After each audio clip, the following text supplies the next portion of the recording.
Fala, vestibulando! Como é que você tá? Tudo na paz? Prontíssimo para estudar muita biologia com o professor Matheus Medeiros? Então, vamos embora. Transmitindo para mais de 900 países diferentes, estamos aqui nos estúdios em Natal para mais uma aula de histologia animal. Esse é o tema de hoje. Histologia é o estudo dos tecidos, não só humanos, né? Eu tô colocando agora tecidos animais, né? De maneira geral. Por quê? Porque você que está se preparando para a prova vai precisar estudar também bichos humanos e bichos não humanos. Então, aqui nós vamos aprender quais são aqueles tecidos formadores dos órgãos e sistemas internos, sistemas fisiológicos presentes tanto no teu corpo, como o sistema respiratório, reprodutor, como também em outros animais, em outros vertebrados, tá? Acaba sendo também uma aula muito rica para entender zoologia. Então, vem comigo. Histologia é o tecido o estudo dos tecidos. E aqui nós vamos ver diferentes tipos de tecidos que compõem diferentes partes do nosso corpo. E o primeiro grupo de tecidos que vamos estudar são aqueles tecidos conhecidos como tecidos epiteliais. Esses aqui, eles serão importantes para revestir cavidades internas, para revestir o exterior do corpo do animal. Ou seja, tua pele, ela também tem tecidos epiteliais. Então, nós temos aí, né, tecidos de revestimento, tecidos de secreção. Porém, existem muitos outros grupos de tecidos. Então, nós vamos estudar, além desses tecidos epiteliais, estudaremos ainda os tecidos conjuntivos. O que é um tecido conjuntivo? Aqui são aqueles tecidos que vão compor nossos órgãos internos, que vão preencher, que vão dar suporte, que vão trazer arquitetura para o nosso corpo. Então, aqui é onde a gente vai estudar tecido muscular, é um tecido conjuntivo que forma então os teus músculos, as suas células contráteis aí serão estudadas adiante, tá? É aqui também que a gente vai estudar o tecido conjuntivo adiposo. Então aqui a gente já não tá mais, né, só revestindo, agora a gente tá exercendo várias funções, contração, reserva energética no caso do tecido adiposo. Olha quem vamos estudar ainda.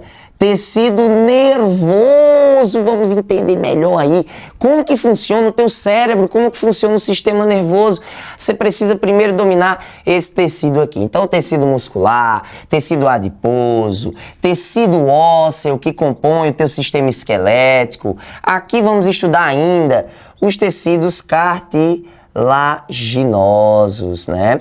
Então, galera, vários tecidos serão estudados ao longo desse bloco. Por isso que é tão importante ter uma noção daquilo que na biologia chamamos de organização biológica. Organização dos tecidos. Na perspectiva biológica, se encaixa da seguinte maneira, ó. Átomos formam moléculas, isso aí tu vê lá na química, né? Eventualmente, a gente vê que essas moléculas, elas vão, né, se juntar aos montes para produzir a unidade da biologia, a célula, né? Então, célula é a menor unidade organizacional biológica, ou seja, todo ser vivo ele é formado por células, por compartimentos, né, celulares. Quando temos um conjunto de células, aí a gente entra no tecido. Então, o tecido, ele é um conjunto de células, você deve lembrar muito bem disso. Quando temos, entretanto, um conjunto de tecidos, então, reunindo aí o tecido adiposo e o muscular, né, entre outros, a gente vai produzir um órgão. E aí, um conjunto de tecidos forma um órgão, um conjunto de órgãos formará um sistema, né? Então, o conjunto de estruturas respiratórias, né? Brônquios, alvéolos, né? A traqueia, os pulmões, tudo isso aí vai compor um sistema que é o sistema respiratório. Nesse sistema, então, você vai perceber a presença de vários tipos de tecidos diferentes, né? Quando a gente chegar lá na ecologia, aí a gente vai avançar um pouco mais, né? Um conjunto de sistemas vai produzir o organismo. Aí lá na ecologia, nós vamos estudar, nós vamos lembrar, né, de um ponto importante. Quando um conjunto de organismos se encontra reunido, todos ali da mesma espécie, aí a gente vai ter aquela população biológica, né? A população, no caso, seria um conjunto de indivíduos da mesma espécie. Populações formam comunidades, comunidades formam a biosfera, né? E isso tudo a gente vai estudar com mais ênfase lá nas aulas, né, de meio ambiente, tá bom? Então, o nosso foco aqui, a partir dessa nossa primeira aula de histologia, vai ser o estudo dos tecidos, porque assim você consegue entender todos esses outros níveis de organização biológica com muito mais facilidade. Então, por isso, vou te chamar para conhecer o primeiro grupo de tecidos dessa aula. Então, nossa aula de hoje vai focar aqui, ó, nos tecidos epiteliais. Nas próximas aulas, aí a gente vai estudar os tecidos conjuntivos. Se você agora compreendeu isso, balança assim a cabeça, que eu tô te vendo daqui. Vamos então, galera, estudar os tecidos epiteliais. Vem comigo aqui pro nosso telão interativo, meu diretor. Meu diretor, ele é mais ligeiro que eu, ele troca aqui, não dá nem tempo de chegar, né? Galera, nosso primeiro tema então, histologia. Vem comigo. Então, olha só. Aqui na tela a gente consegue ver, né, os sistemas biológicos que a gente estava se referindo e onde encontramos os tais tecidos epiteliais. Então, os tecidos epiteliais, eles serão encontrados revestindo, galera, o nosso corpo, né? Nossa pele, ela não é só um tecido epitelial. Eu lembro que eu tinha essa noção errada, né? Quando eu tava lá no meu ensino médio, galera. A gente tinha uma noção de que, na verdade, o meu tecido epitelial, ele forma a minha pele inteira, e não, minha pele é um conjunto de vários tecidos, vocês vão ver isso aí, tá? Adiante. Então vamos focar só na parte de revestimento. Revestimento de quê? Revestimento da pele e revestimento das mucosas. Mucosas são cavidades, galera. A gente define mucosa como cavidades internas que têm um certo contato com o meio exterior. A minha mucosa oral, ela tem um contato com o meio externo. A mucosa, né, presente lá no intestino, relativamente também. Então, nós temos essas cavidades, né, internas que também serão revestidas por tecido epitelial. Então, a gente vê aqui que, a depender do local do corpo, um tipo de tecido epitelial diferente predomina. Ou seja, cada tecido terá um respectivo tipo de epitélio, de tecido epitelial de revestimento. Então a gente observa, por exemplo, na mucosa nasal, olha só, o epitélio pseudoestratificado prismático, né? Ele tem essas células com formato prismático, que é aquela coisa, né, meio retangular, tá? Um núcleo só, então vocês percebem aqui, ó, na minha célulazinha desenhada, a presença do núcleo. Então tá aqui o núcleo, ó. Epitélio pseudoestratificado. Você vai perceber que esses epitélios, eles podem se apresentar de duas maneiras, basicamente. O epitélio, ele pode ser simples, quando apenas uma camada de células, né, forma aquele revestimento. Professor, mas aí é uma camada de células, só que parece várias, tá vendo? Então, quando o tecido tem mais de uma camada, aí ele é estratificado. Professor, mas esse que a gente tá vendo aí, ele é pseudo-estratificado. Pseudo quer dizer falso, então ele é falso estratificado. Você percebe, ó, que tem um núcleozinho aqui, aí tem outro aqui, aí fica parecendo que essas células são diferentes, mas elas não são diferentes, é a mesma célula aqui, ó, um aqui, tudo isso aqui é ela, tudo isso aqui é a outra célula. Então, por isso, pseudoestratificado. Esse é o epitélio que você encontra no seu sistema respiratório, né? Na mucosa aqui nasal, você vai encontrar um epitélio, né, pseudoestratificado.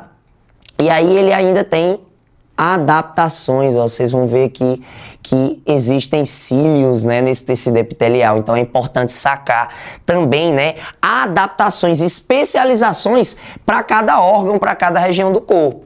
Então aqui, ó, epitélio cúbico simples. Então aqui a célula, ela tem um formato mais quadradinho, tá vendo? Simples, por quê? Porque é uma camada de célula que tá lá nos rins, ó, nos túbulos renais. É um epitéliozinho formado por uma só camada de células. Agora, olha esse aqui embaixo, ó, da uretra. A uretra, ela entra em contato com o meio externo, porra. É ali por onde sai o xixizão. Então, bactérias podem adentrar por ali. O que acontece no tecido da uretra? Ele é estratificado. Perceba que as primeiras células aqui são prismáticas, mas existem várias outras ali adiante. Joga em tela cheia, meu diretor, para eu destacar uma coisa. Olha só, você percebe a presença aqui, ó, de uma célula a partir desse único núcleo. Logo embaixo, outro núcleo. Embaixo, outro núcleo. Então aqui você consegue aprender, né, a dimensionar se o tecido é simples ou se é estratificado. Você percebe aqui também, ó, no esôfago, uma situação parecida, só que o epitélio do esôfago é pavimentoso. Então, em vez de ter uma célula prismática, né, assim, ela vai ter uma célula pavimentosa, que é essa célula mais achatada. O epitélio pavimentoso é esse que você encontra aí no esôfago, né? Por onde passa o alimento até chegar no teu estômago. Então você percebe também, ó, núcleo, núcleo, núcleo, núcleo, núcleo, núcleo, estratificado, beleza? Então, galera, aqui, ó, numa parte do pulmão também tem esse epitélio, né? Que é um epitéliozinho simples, né? A gente tem aí, portanto, várias dessas classificações, beleza? Vamos lá, com calma, estudar cada uma dessas classificações, né? Aquela coisa de sempre. Vamos aqui nos dirigir por partes, né? Não adianta também estar preocupado com tudo de uma vez. Então, vem comigo. Primeiro grupo de tecidos que a gente vai estudar, que você vai anotar aí já no teu caderninho, são os tecidos epiteliais. Estes têm função de revestir, lembre, e secretar. Por isso que temos aí a presença dos tecidos epiteliais revestindo o nosso corpo e as mucosas, né, partes internas. Pois bem, classificaremos esses tecidos epiteliais em dois tipos. Quais são os dois tipos de epitélio ou tecido epitelial? O tecido epitelial ou epitélio de secreção é aqui que a gente tem as glândulas, né, que vão produzir secreções, que vão produzir, né, substâncias que serão importantes, como hormônios, né, dentre outras secreções, tal qual a tua saliva, tal qual o leite, né, será produzido por esse tipo de epitélio, né? Então, glândula salivar, glândula sudorípara, mamária, né, isso tudo que mamífero no geral costuma ter, né, vai ser formado por esse tipo de tecido epitelial. Então, glândulas são formadas por que tipo de tecido? É conjuntivo? Não, é epitelial. Então, não viaja, não. Vamos devagarinho, então, trabalhar os epitélios de revestimento primeiro, né? Vamos continuar seguindo, né, esse padrão que a gente vem observando. Galera, é muito visual aqui essa aula, tá? Histologia é muito visual e vai requerer um pouco aí de atenção. A gente saiu agora, né, dos desenhos e estamos aqui com lâminas de microscopia, né? Então a gente utiliza frequentemente dois corantes, um roxo e um rosinha, que a gente chama de coloração de hematoxilina e eosina, né? Também chamada de coloração H e E. Hematoxilina e eosina. Por isso que a gente vai observar sempre, né, nessa coloraçãozinha rosa e roxo. Perceba que o roxinho, que a gente vai observar aqui, né, na própria imagem, ele representa o núcleo da célula, né? Então, o que tu consegue ver aí é justamente o núcleo celular em roxinho, tá? Vou dar um zoom aqui para que tu consiga perceber até mesmo que é um tecido estratificado. Falhou aqui meu zoom, mas dá para perceber aqui na imagem rapidamente. Você consegue notar, né, contando os núcleos, ó. Olha só. Aqui é o epitélio de revestimento que forma a pele humana. Professor, qual é o epitélio de revestimento que está na nossa pele? Vê, eu preciso te mostrar aqui. Aqui embaixo, tá igual aqui em cima? Sim ou não?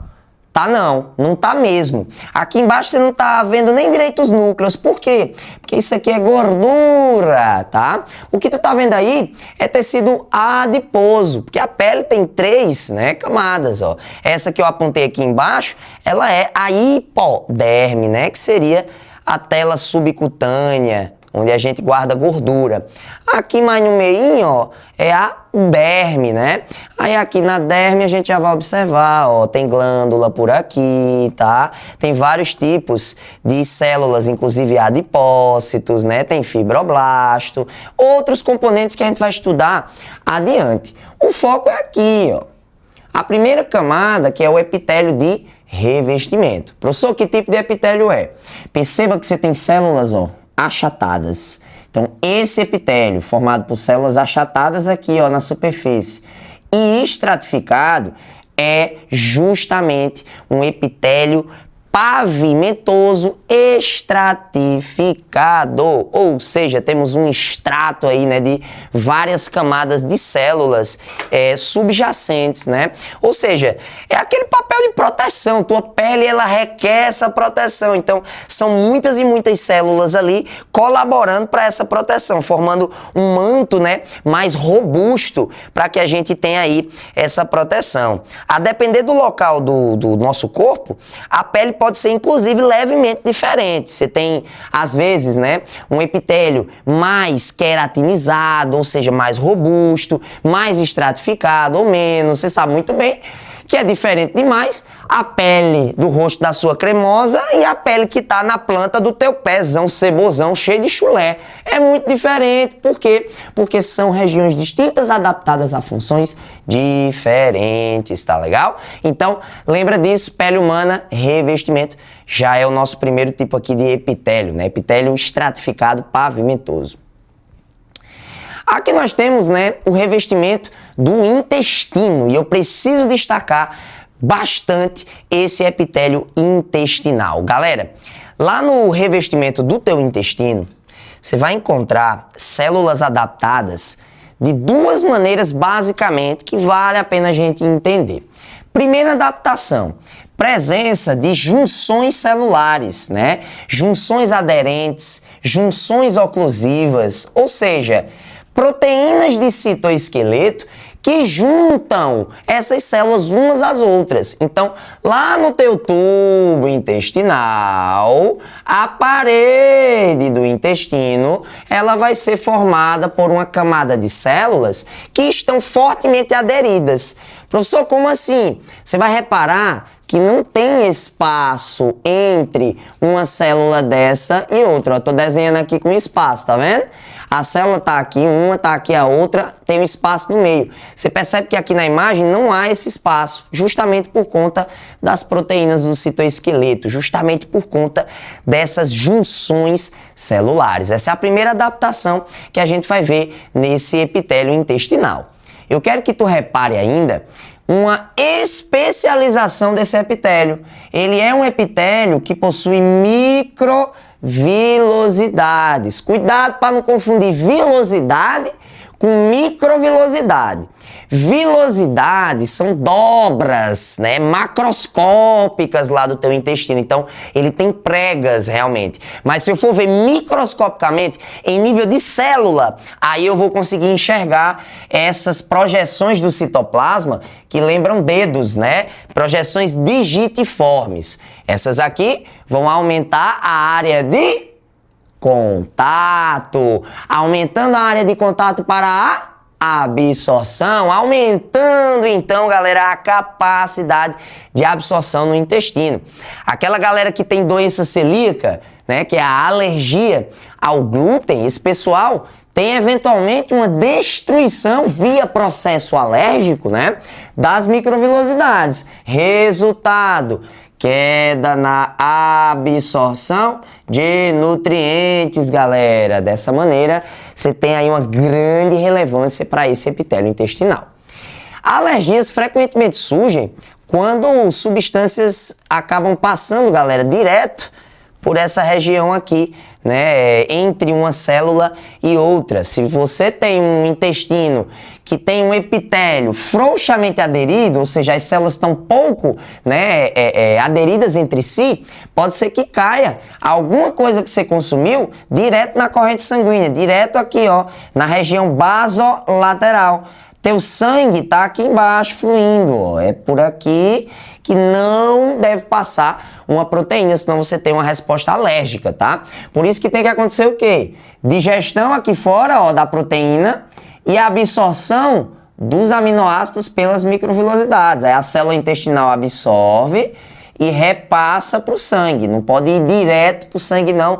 Senão, nego velho, dá erro. Senão, tu tem aí um processo alérgico, entra uma proteína no sangue. Por isso que eu costumo sempre dizer, cara, tu não absorve proteína da dieta. Não. Professor, como assim? Tu absorve micronutriente, cabra. Tu absorve os aminoácidos oriundos da quebra daquela proteína. Então, vamos dar a César o que é de César. Vamos dar o nome àquilo que é necessário. Show de bola. Olha só, galera. Mais um epitélio pavimentoso estratificado, ó. Várias camadas de células. Como é que eu sei que é pavimentoso? Porque as células estão aqui, ó, bem achatadinhas, estão vendo? Galera, para uma prova como o Enem, né, reconhecer essas lâminas aqui não é algo tão relevante. É só para a gente entender um pouco mais como os nossos tecidos epiteliais se organizam ao longo do nosso corpo. Mas na faculdade você vai precisar decorar as lâminas todinha. Então eu garanto que aprender isso aqui um pouquinho mais comigo agora vai valer a pena, bebê. Então segue aqui o fio. Hiperqueratinização é um tipo de especialização que ocorre em alguns tecidos epiteliais de revestimento. Você sabe muito bem que nos vertebrados existe uma proteína fibrosa conhecida como queratina. Olha, você não vai confundir com quitina, não, que eu lhe dou uma cadeirada nas costas. Quitina é um carboidrato nitrogenado que a gente vai encontrar frequentemente em animais invertebrados, como em artrópodes. Queratina é uma proteína estrutural que iremos encontrar na pele e nos anexos da pele de animais vertebrados, incluindo você, meu mamífero lindo. Então, a queratina, ela é uma proteína que vai estar presente, né, em várias partes do corpo do animal, né? Tá no cabelo, né? Vai fazer parte aqui do nosso epitélio de revestimento, né? Na pele em algumas regiões, algumas partes animais como cabelo, unhas, né? Chifres, casco, isso é tudo feito também de queratina. Então a queratina, ela não só impermeabiliza superfícies, mas ela também traz um papel relacionado à resistência do tecido. Literalmente, resistência à abrasão, por exemplo. Então, na planta do teu pezão fedido, tu encontra essa hiperqueratinização que tu tá vendo, ó. Veja que é o epitélio normal de revestimento da pele, né? Você percebe aqui as células pavimentosas, estratificados, ó. Aqui tem queratinócitos, né? Os queratinócitos do tecido epitelial de revestimento produzem essa queratina. Então, a queratina, ela tá aqui, ó. Você vê que não tem núcleo aí. Essa parte é só queratina aqui que eu estou destacando. Aqui para cá, essa parte é só queratina. E aí você tem, portanto, uma hiperqueratinização. Aí, vamos pensar, porque pensar é bom e é grátis. Onde é que vai ter mais queratina? Na face aqui do teu rostinho ou na planta do pé, na palma das mãos?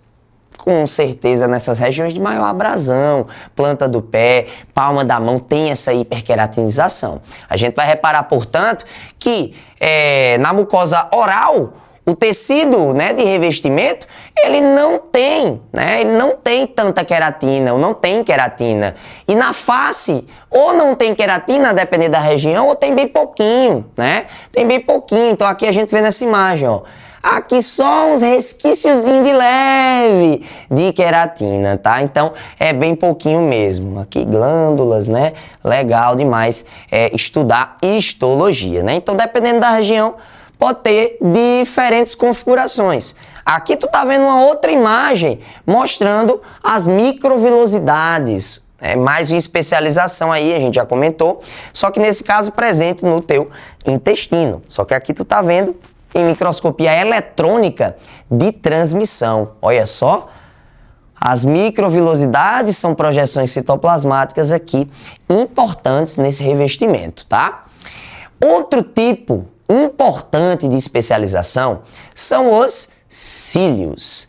Cílios não são esses que tu tem no zóio. Aqui são cílios do ponto de vista celular. Então são células que têm microtúbulos do citoesqueleto especializados em formar pequenas projeções móveis. Essas pequenas projeções móveis são o que a gente chama de cílio. Ela é móvel, professor? Sim, ela consegue se movimentar. Isso é particularmente importante lá na nossa traqueia. Olha que legal! Na nossa traqueia, você tem aí um importante processo de filtração. Deixa eu puxar aqui para a gente estudar. Opa, aqui o nosso sistema respiratório no nosso software interativo. Olha só, galera, aqui vocês estão vendo, né, a vista anterior, né, vista anterior, aqui vista posterior, as costas, né, então do lado de frente, vista anterior, aqui do teu tronco, né, do teu, uma parte, né, dos órgãos internos aí do teu tronco. Aí a gente vem aqui, vamos só tirar aqui os músculos, não quero ver vaso. Vamos ver aqui, tirar o coração. Vamos ver só o sistema respiratório isolado. Tá aqui o nosso sistema respiratório bonitão. A traqueia tá ali dando acesso aos pulmões, tá vendo? Então o que é que a gente observa? A gente consegue visualizar a passagem do ar, galera, ao longo aqui, ó, da laringe, traqueia. Aí, vamos tirar aqui, cadê? Para que eventualmente a troca gasosa aconteça lá no teu pulmão, né? Olha só, novamente aqui a visualização, agora somente com o pulmão esquerdo aparecendo. Aqui tu consegue ver as ramificações, né, brônquicas, a árvore brônquica que parte aqui da carena da traqueia, né, que é essa divisãozinha da traqueia.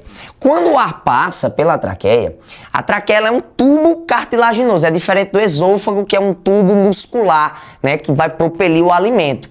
A traqueia não se contrai, não. Ela é um tubo realmente não contrátil, não tem tecido muscular. São anéis cartilaginosos, tá? Professor, aí o que é que acontece? Esses anéis cartilaginosos, galera, são revestidos por um epitélio de revestimento, bebê, é claro. No interior dessa traqueia, a gente vai encontrar um tipo de revestimento específico. Professor, que revestimento é esse? É o epitélio que possui cílios. Especificamente, ele é um epitélio pseudo-estratificado, cilíndrico, ciliado, com células caliciformes, que são células secretoras de muco. As células caliciformes, né, elas secretam muco para ajudar nessa filtração do ar. Professor, como é que funciona isso? Vem comigo. O epitélio da traqueia é pseudo-estratificado, cilíndrico, ciliado, com células caliciformes. Esse epitélio secreta esse muco, a gente vai chamá-lo de mucus escalator, tá? Esse mucus escalator, esse escalator é de escalar mesmo, tá? Você vai entender. Ele é um conjunto de carboidratos e proteínas produzido aí, né, no nosso revestimento da traqueia. A traqueia, que possui cílios, movimenta continuamente esses cílios. Foca aqui na imagem. Foca aqui porque tu vai entender. Olha só, os teus cílios estão aqui, ó, na traqueia. Eles ficam fazendo esse movimento aqui, ó, pra cima, ó. Toda hora pra cima. Aí quando tu vai respirando, tu vai jogando lá bactéria, né? Partículas que estão aqui na atmosfera, partículas de fuligem, né? Tudo vai passando lá, vírus, protozoário, vai os carai. E aí, passando lá pela traqueia, a gente vai precisar filtrar, a gente vai precisar reter isso para não chegar no pulmão. Então os cílios ficam fazendo esse movimento, né? Junto com o muco que está ali presente. Aquele muco, ele adere a essas impurezas e assim, eventualmente, elas não passam para o pulmão. Professor, aí fica preso? Não, o mucus escala pela traqueia, sobe até a faringe novamente, que é quando você faz aquele bom e velho... Aquele muco ali agora, que tá cheio de micro-organismos, aí você encaminha, né? Aí você ou bota pra fora do teu corpo, ou você deglute e joga lá pro teu trato digestório, né? Bota pra dentro, cara, engole o catarrinho, é carboidrato, proteína é teu, joga pra dentro, cospe não. Eu tinha um vizinho lá em Campina Grande, que ele tinha uma latinha, né? Pra quem não me conhece, eu sou de Bodocongó. Né? Para quem não sabe onde é Bodocongó, fica a 8.500 quilômetros de Nova York. Lá, a gente tinha um vizinho que ficava escarrando, né? Ele fumava muito, pitava muito. Então, como ele pitava muito, acontece uma metaplasia, uma adaptação ao tecido, uma adaptação do tecido a uma condição estressante, que é justamente o tabagismo. O tabagismo destrói progressivamente esses cílios. O resultado é aquela dificuldade de filtrar e a retenção de muco. Aí o vizinho ficava como? Só... Aí, jogava dentro do correio de alumínio. Eu escutava da esquina, não faz... a batida do muco que o bicho cuspia, né? Então, galera, metaplasia é o que acontece também com a tua pele na academia, ó. Pertinho dá pra ver aqui, ó. Cheio de calo, porque eu fico mandando vocês fazerem atividade física, mas eu faço também, viu, porra? Aí, ó. Aqui, esses calinhos são metaplasias. É uma metaplasia, uma adaptação à condição estressante. Você tá lá estressando, né? Com pancada, com atrito. Teu corpo responde, o epitélio aqui ele responde produzindo mais queratina, mais camadas de células. Aqui não, a metaplasia é diferente, né? A metaplasia aqui, do caso do epitélio da traqueia, torna essas células pavimentosas, galera. Ou seja, essas células perdem essa especialização, os cílios, né? O que dificulta essa filtração, beleza? Então, amiguinho, não vai fumar não, tá? Não fuma, hein?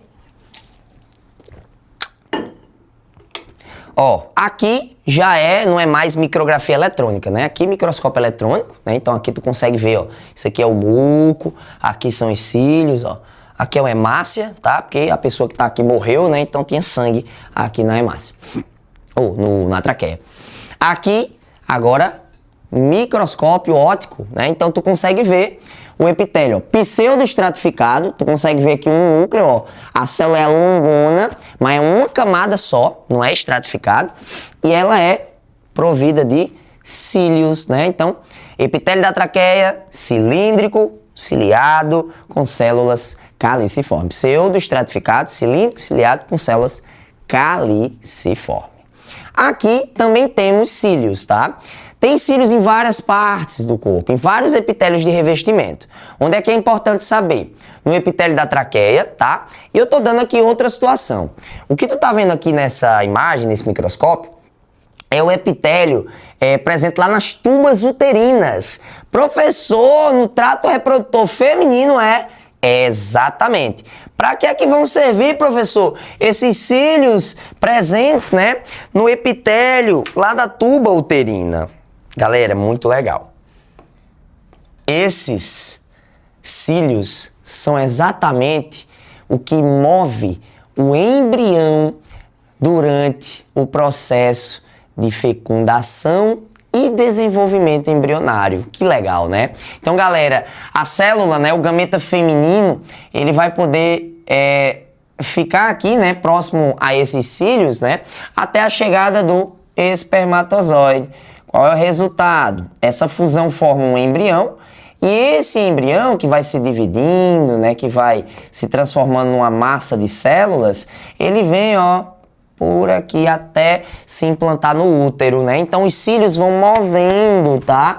Aquele embriãozinho que tá se formando até chegar no útero, até chegar no endométrio e lá ele se implantar, e lá ele se fixar e se desenvolver em uma criança linda como você. Que lindo, né? A mãe da gente é que diz, né, que é uma criança linda. Você é uma criança tão... Ó, meu filho ali, ó, como é lindo. Aí olha, tá o filho babando, né? A coisa mais feia do mundo. Galera, estereocílios, aqui é outra modalidade de cílio, tá? Estereocílios são cílios que, nesse caso, também se encontram em alguns epitélios de revestimento, mas esses especificamente não têm capacidade de se mover, galera. Ou seja, esses cílios aqui, eles serão importantes para um processo de reabsorção, tá, galera? Olha só, você encontra estereocílios especialmente no epidídimo, que é uma parte, né, do sistema reprodutor masculino que a gente vai estudar em uma outra oportunidade, tá? Para que servem, professor, esses estereocílios? Os estereocílios do epidídimo, ou seja, que tem no trato reprodutor masculino, no testículo masculino, tá? Eles são importantes para reabsorver, né, substâncias, incluindo as substâncias provenientes dos próprios espermatozoides que podem se acumular aqui no epidídimo, né? Então, aqui no meio é tudo espermatozoide maturando, ó. Pode acontecer um acúmulo e reabsorção aqui pelos estereocílios. Então, o estereocílio, ele tem um jeitão, né, mais diferentão, mais longo assim, não é como a microvilosidade, né? O estereocílio, ele não se move, então ele lembra uma microvilosidade, mas ele não move, tá? E ele tem um arranjo estrutural distinto que impede que eu chame ele de microvilosidade, tá bom? Bom, então nós conhecemos aqui, né, os epitélios de revestimento. Os epitélios são importantes para revestir. Agora nós vamos conhecer os epitélios de secreção. Porra, aí é muito importante. É aqui que a gente tem, finalmente, as glândulas, né, os tecidos glandulares. Então, o que a gente vai estudar? Quais são os diferentes tipos e classificação das glândulas? Então, vem comigo.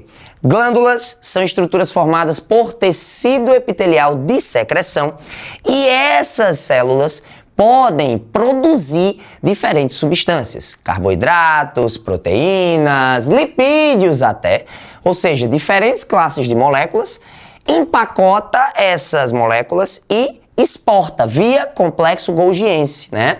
O complexo golgiense empacota essas substâncias nas células glandulares, né? E exporta a vesícula de secreção, né? Lembra que ela se fusiona com a membrana celular, produzindo aquilo que a gente chama de exocitose, né? A exocitose, então, é o que possibilita eliminar diferentes tipos de substâncias. Pois bem, a depender de como essa glândula funciona, do conteúdo da secreção dela, se é carboidrato, se é proteína, se vai só secreção, se vai partes da célula, se vai uma célula inteira, tudo isso gera uma classificação importante dessas glândulas, até mesmo para ter uma noção onde elas se encontram ao longo do nosso corpo. Hidrate-se.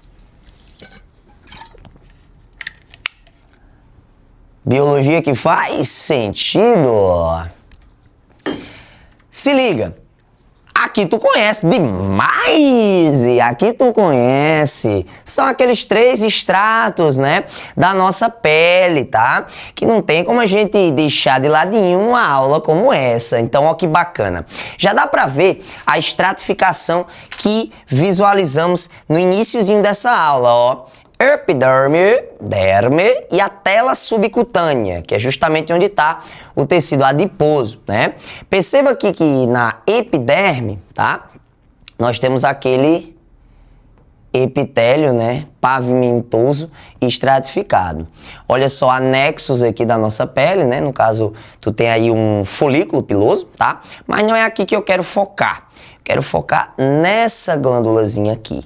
Uma glândula que é anexa ao pelo, né? É uma das glândulas que a gente tem aí na nossa pele. Tua pele é uma pele de mamífero e a pele dos mamíferos, ela é extremamente rica em glândula. É diferente da pele de répteis, da pele das aves, né? Que praticamente não há glândula. Então aqui tem glândula sebácea, glândula sudorípara, glândula mamária. São realmente diferentes tipos de glândula. Então vamos lá. Galera, a primeira classificação das glândulas eu vou trazer aqui para o quadro. Vem comigo. Muito bem, vamos classificar então as glândulas, né? Da seguinte maneira. Os epitélios de secreção, galera, né? As glândulas especificamente, elas podem ser classificadas de acordo com onde a secreção será lançada, ou seja, onde que a glândula vai jogar a secreção? É na corrente sanguínea? É dentro do intestino? É na superfície da pele? Onde é, né, especificamente? Pois bem, aqui teremos duas classificações. Quando a glândula lança a secreção, né, na corrente sanguínea, direto no sangue, tá? Ela é uma glândula endócrina. Então, a glândula pineal, ela produz melatonina e joga essa melatonina, que é aquele hormônio regulador do sono, aonde? Na pele? Não, na corrente sanguínea, né? Nós temos aí várias glândulas para estudar na aula de sistema endócrino, é praticamente epitélio glandular que a gente vai estudar. Então, glândula endócrina, secreção lançada no sangue. Se houver um ducto que se comunique com uma mucosa, com o meio externo, aí a secreção vem de uma glândula exócrina. Então, glândula endócrina e glândula exócrina. Exemplo de glândula exócrina: a glândula sebácea, que está ali anexa ao nosso folículo piloso. Ela lança a secreção no pelo, que é um sebo, né? Uma gordura.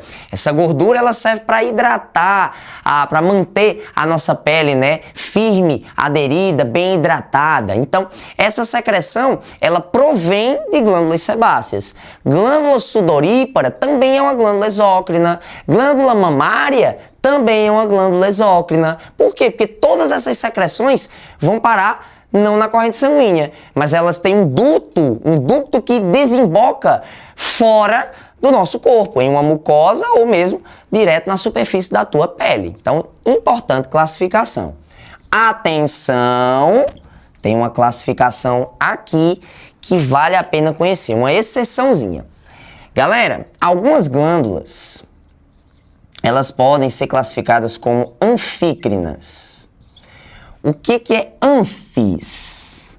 A etimologia das palavras vai te ajudar muito a aprender biologia. Então, sempre procure entender como que essas palavras são formadas. Então, ó, endócrina, endo, dentro. Então, a secreção vai parar dentro da corrente sanguínea. Exo, fora do corpo, nesse caso. Anfis, como em anfifílico, como em anfíbios, quer dizer duplo ou dupla. Então, a glândula anfícrina, ela é literalmente uma glândula mista. Ela é dotada de uma porção exócrina e de uma porção endócrina. Então, ela faz duas coisas. E, meu amigo, a glândula anfícrina mais top que nós vamos conhecer, ela é conhecida como pâncreas. Isso mesmo. O pâncreas é uma glândula anfícrina. Vem cá pra gente conhecer um pouco da estrutura do pâncreas. Olha só, aqui, galera, ó, o estômago estaria posicionado aqui e aqui nós temos o intestino, né? Intestino, vesícula biliar e aí, nós temos o corpo, né? Aqui do pâncreas, tá vendo? Tá aqui o corpo do pâncreas. Ele tem, galera, duas porções. Uma porção, que é essa porção aqui, né, da cauda, do corpo, que é uma porção endócrina.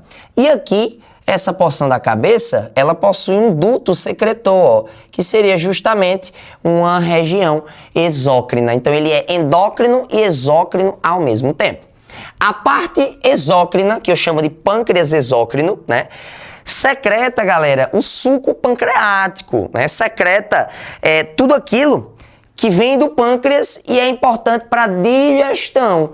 Então, as enzimas pancreáticas, os íons bicarbonato, tudo que provém do pâncreas e cai no intestino, né? Ação exócrina. Então, aí nós temos um papel do pâncreas na digestão.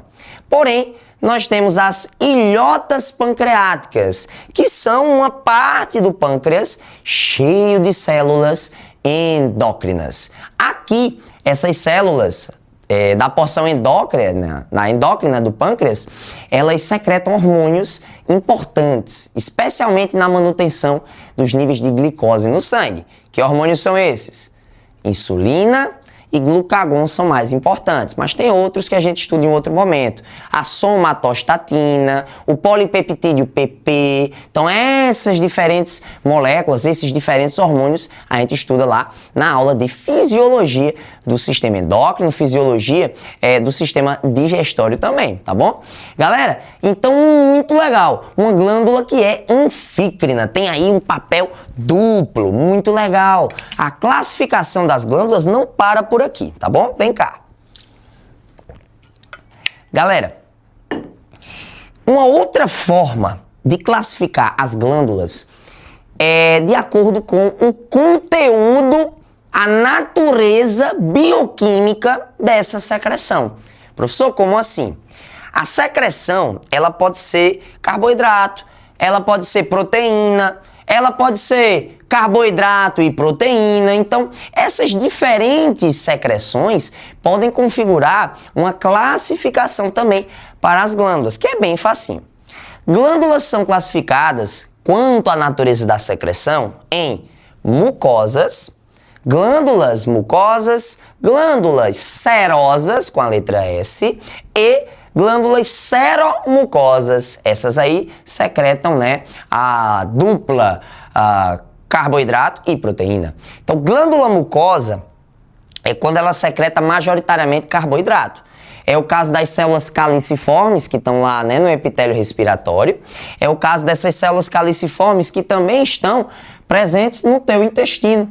O teu intestino também é dotado de células secretoras de muco, para manter ele sempre lubrificado, para garantir ali a devida passagem, né, do alimento. Então, glândula mucosa, importante aí para a secreção de carboidratos, de mucopolissacarídeos. Teu trato respiratório é cheio dessas glândulas mucosas, assim como o teu intestino. Glândula serosa, essa daí já vai ter um papel voltado, né, para a secreção de proteína. É o caso das glândulas que se encontram na parede do estômago. Na verdade, a parede do estômago tem vários tipos de glândulas, né? Dentre elas, glândulas mucosas e glândulas serosas. As mucosas secretam muco, a mucina, que é um conjunto, né, de carboidratos que reveste e protege o teu estômago, né? Extremamente relevante. As glândulas serosas são secretadas pelas células-chefe da parede estomacal. A célula-chefe é um tipo de célula glandular que é encontrada na parede do estômago. As células-chefe secretam pepsinogênio, que ao chegar no estômago se transforma na protease pepsina, que é a nossa protease estomacal mais relevante, é aquela enzima que digere, né, proteínas. E a protease em questão é uma enzima, é uma proteína. A pepsina, portanto, ela provém de uma glândula serosa, que seria justamente as células-chefe, né, da parede estomacal. Então, ó, aqui tu encontra as pregas, né, da parede do estômago e os diferentes tipos celulares, ó. As células podem ser endócrinas, então essas células endócrinas da parede aqui estomacal, elas vão produzir gastrina, elas vão produzir hormônios importantes para a regulação dos processos de digestão, apetite e saciedade, tá? Temos também células parietais, né? Célula parietal, ela já é importante na parede do estômago para secretar ácido clorídrico, né? O HCl, tão importante aí para o nosso estômago. Já as células-chefe, né? De fato, elas estão lá também na parede estomacal, mas é uma célula serosa, ela secreta aí mesmo mais proteína. Agora, na tua saliva, aí tu já vai encontrar, né, glândulas salivares produzindo tua saliva. Na cavidade oral nós temos 3 pares de glândulas salivares, né? São as parótidas, nós temos aqui as sublinguais e as submandibulares, tá? As glândulas salivares produzem a saliva e essa saliva, ela é uma secreção mucosa, é só carboidrato? Ou ela é serosa, é só proteína? Não, ela é seromucosa. Ela tem carboidrato, tem muco, né? E ela também tem proteína. Qual é a proteína que tu lembra, que tá aí na saliva?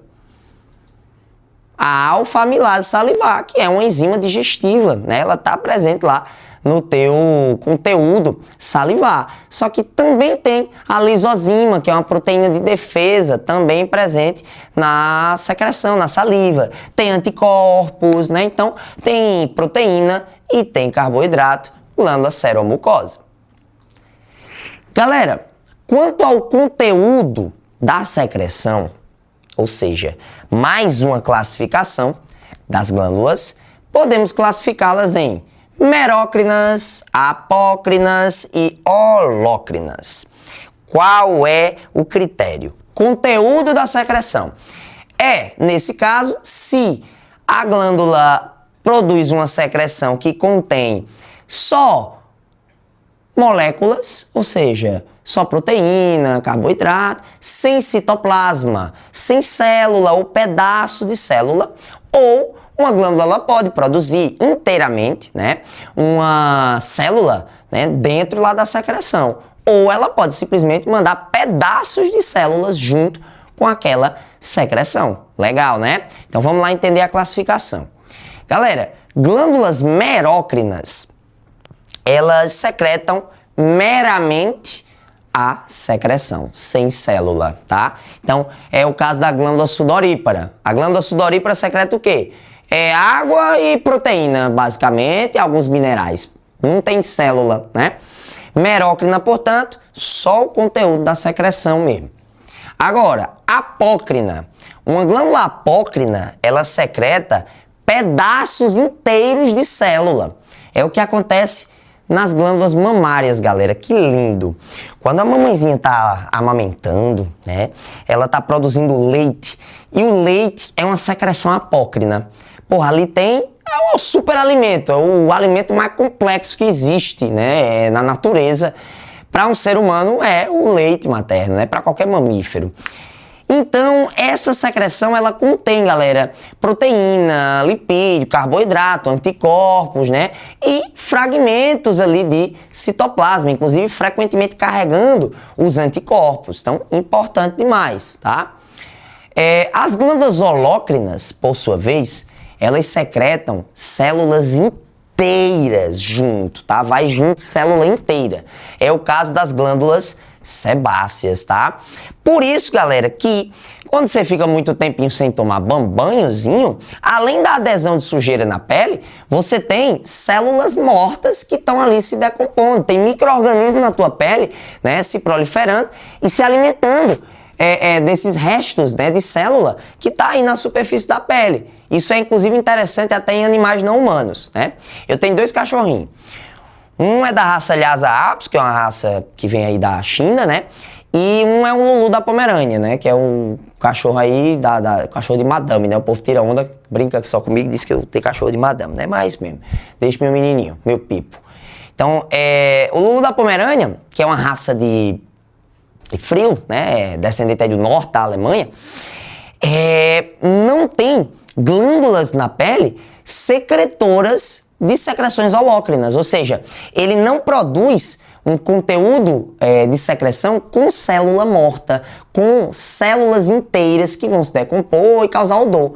Ou seja, um dos meus cachorrinhos, né, a Lhasa, ela produz a secreção holócrina, né? Então tem ali uma secreção, né, depois de um tempinho começa a ter aquele cheirinho de cachorro. Agora o outro não, o Lulu, meu amigo, o infeliz, ele passa um mês sem tomar banho, não tem odor nenhum, porque não há, né, geneticamente essas glândulas aí no corpo dele. Agora, no caso dos humanos de maneira geral, nossas glândulas são holócrinas, tá? Então não vai ficar um mês sem tomar banho não, que dá errado aí pra tu, tá? Vai ficar fedidão.